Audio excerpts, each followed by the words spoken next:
Well, it just mimics the time of the Soviet Union, the Cuban Missile Crisis. I mean, they're threatening more sanctions against Russia. It was certainly in a period of escalating conflict between the West and Russia. The Cuban Missile conflict took place when Washington was led by a man who, like Jimmy Carter, had some measure of decency and integrity within him, even while he was playing games with Marilyn Monroe and so on. Jack Kennedy was genuinely sorry over the attempt by the CIA to overthrow the Indonesian government. He was genuinely sorry of the fact that the Zionists had taken control through an agreement, a contract, of a mountain of gold in Indonesia, which was being mined. And the Indonesian government could not recover it. The contract was signed by the previous Dutch government. And when Kennedy became president of the United States, he made an effort to try to correct these wrongs. And that was when he reached out to Sukarno and invited Sukarno to come to Washington.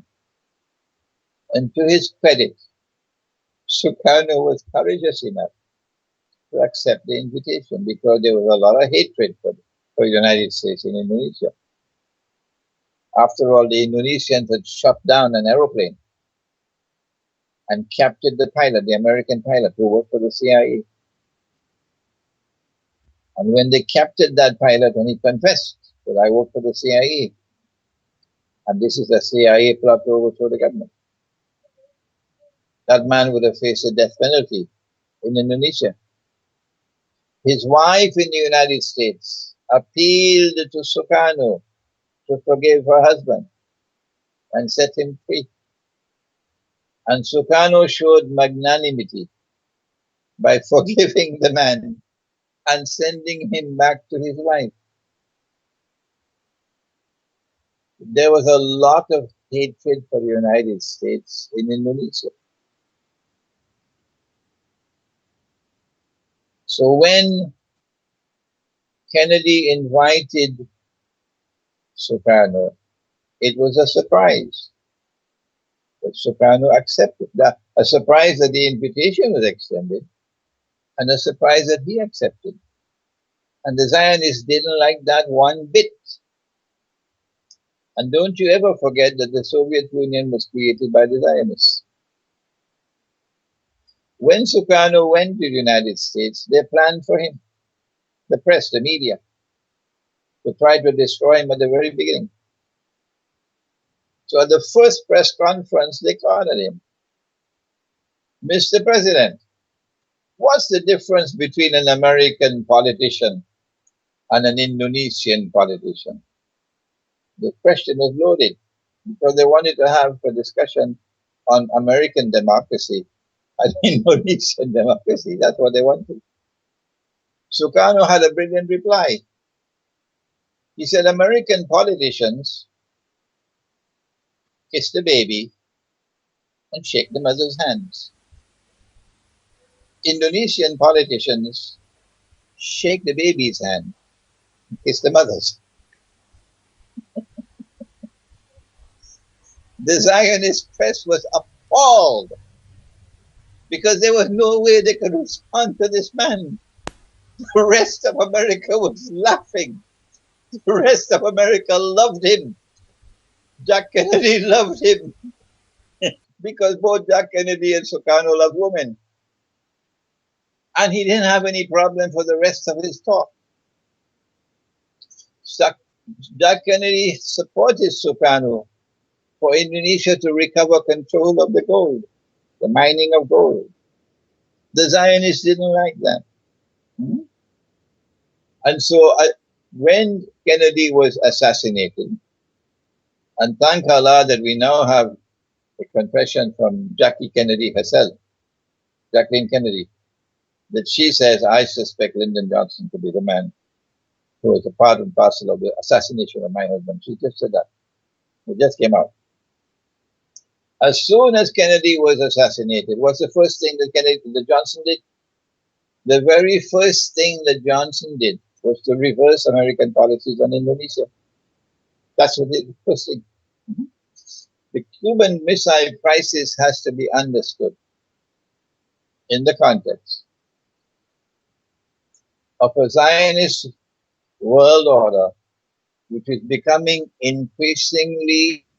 Indonesia is the most populous Muslim country in the world, is that right? After the world of Islam had been broken up into bits and pieces, then one of the pieces is Indonesia, and it's the biggest of the pieces. Instead of saying it's the biggest Muslim country in the world, we could say out of the many pieces that now exist, this is the biggest piece. Yeah, this is the biggest piece, yeah. Okay, we were talking about Indonesia and the United States, Indonesia and the Zionists in the context of the Cuban Missile Crisis, to get a better handle on Kennedy, and to go behind the scenes to try to discern the story which has never as yet been told, in respect of the confrontation between the Soviet Union and the United States over Cuba. That story has never yet been told, and I don't think that I myself totally understand it, but I have some inklings of what it could be, the inner story. Yeah. Now, when one of the reasons why they so badly wanted Sukarno, that they eventually had to pull off that stunt with Suharto, who was a junior military officer, and they had to slaughter 5, I think, Indonesian generals of the armed forces. 5 of them were killed in order for Suharto to take over the country. And the other one jumped out of the window and saved Nasution. And then Suharto proceeded to rule over Indonesia on behalf of the Zionists for some 30 years until his time was up. But one of the reasons why they so badly wanted Sukarno, I never knew it, was that when Indonesia became independent of the Dutch, Sukarno called in some of the scholars of Islam to talk to them about the Indonesian money. And after he heard what the scholars of Islam had to say, he offered a proposal, suggestion, that the Indonesian rupiah in paper would function essentially as a promissory note, as a check, and it would be redeemable in gold at the rate of 20 Indonesian rupiah, being equivalent to 2 ounces of gold, or 2 ounces of gold probably.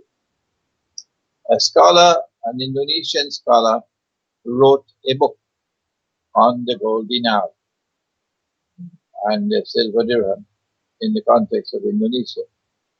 And in that book, he documented this information from direct sources that this was what Sukarno wanted.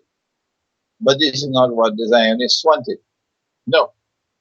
They wanted a monetary system that could be disengaged from gold. And that's why the Articles of Agreement of the International Monetary Fund, which was, I think, in 1945, 44, 45, prohibited the use of gold as money. Yeah. So this is yet one more reason why the Zionists and the CIA were gunning for Sukarno and Indonesia. Now, what is the untold story behind the Cuban Missile Crisis? I am sure one day it will come out. But I'm sure that what we know of as the official story of 2 combatants who are in mortal combat with each other, and it could have come about to a nuclear war. That could have happened, a nuclear war. I believe, Maurice, that there's more to it than meet the eye. I believe that the Cuban Missile Crisis may have offered an opportunity for those who wanted to get rid of Kennedy, to give him a battering in the polls, to make him unpopular. The fact that Kennedy was able to make a deal with the Soviet Union, and the Soviet Union agreed to withdraw her missiles from Cuba in exchange for an American withdrawal of missiles from Turkey.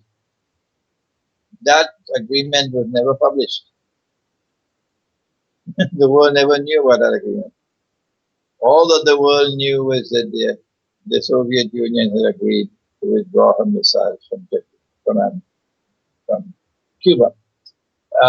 That Kennedy was able to save himself from a lynching from American people.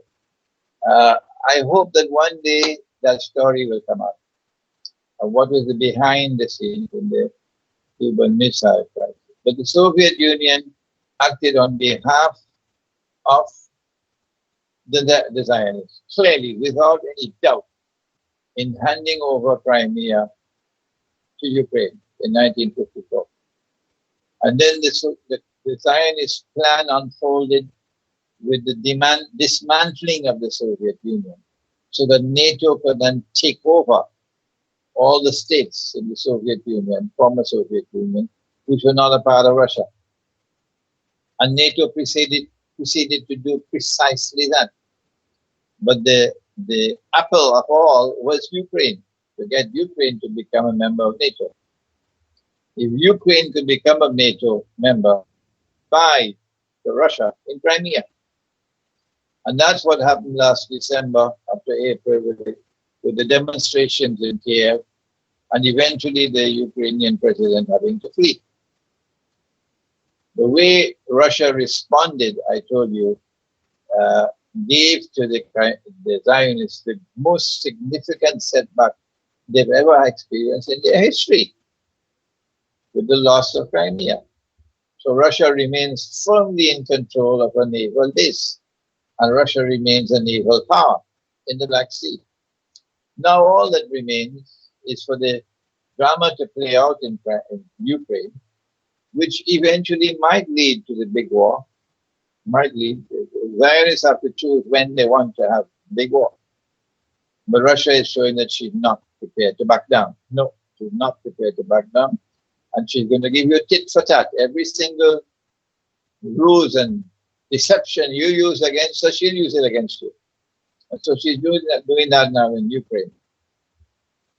It's inevitable that the big war will take place. That's inevitable. And the inevitable that when the big war takes place, I believe Paris is going to wipe out Europe and North America. Nobody can live in Europe and North America after that big war, because it's thousands of nuclear weapons that are going to be used. And this is what Israel wants. But the good news is that Russia will survive Armageddon. Russia will survive the Malhama. How do we know that? We know that from the prophecy of Prophet Muhammad, Allah's blessings be upon him, about the conquest of Constantinople in the end time. And both Christian eschatology and Islamic eschatology speak with one voice on this issue of the conquest of Constantinople in the end time. From the side of Islam, we know more, that the conquest of Constantinople will take place on the basis of an alliance between Muslims and Orthodox Christians. There's only one military significance, only one, of such a conquest of Constantinople.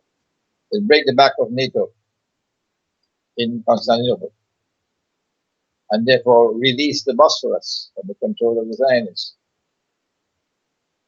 And the release of the Bosphorus from the control of the Zionists has only one military implication. That's of significance. And that is that the Russian Navy can now pass through the Bosphorus. So when we read, we realize that Russia is going to survive this big war, and the Russian Navy will still survive. Wars will not be fought after the nuclear war with anything in the sky. No. After the big war, the wars are going to be fought is on the land and on the sea. And Russia will remain a naval power. And that navy, the Russian navy, is going to threaten Israel.